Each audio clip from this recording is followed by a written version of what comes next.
Hello বন্ধুরা, আমি চলে এসেছি অনেক দিন পর তোমাদের সাথে একটা ব্লগ নিয়ে।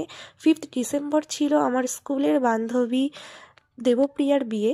তো আমরা স্কুলের ফুল টিম চলে গেছিলাম পার্টিসিপেট করতে ওর বিয়েতে। ও সবাইকে নিমন্ত্রণ করেছিল আমাদের। আমরা খুব এনজয় করি এবং সবাই মিলে একসাথে বিয়েতে খাওয়া দাওয়া করেছি।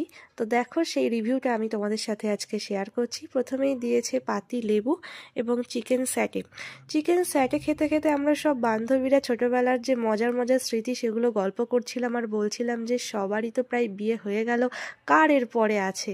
তো এই নিয়ে মজা করতে করতে চলে আসলো নেক্সট খাবার। আমাদের দিল স্যালাড, রাজকচুরি এবং কাবলি ছোলার তরকারি।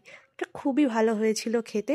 ও যেমন মিষ্টি, আয়োজনটা ও নিজের একা হাতে করেছে। এরপরে দিয়েছে সাদা ভাত, ঝুরি আলু ভাজা এবং ভেজ ডাল।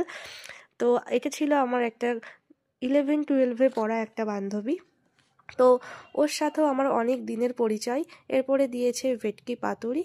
আমার যে ভেটকি পাতুরিটা পড়েছিল ওটা ছিল খুবই খুবই খুবই ভালো এবং ফ্রেশ। এরপরে দিয়েছে দেখো পোলাও, বাসন্তী পোলাও, যেটা ছিল গোবিন্দভোগ চালের। এবং এরপরে দিয়েছে আজকে শো স্টপার মাটন কষা। মাটন কষা ছাড়া কি চলে?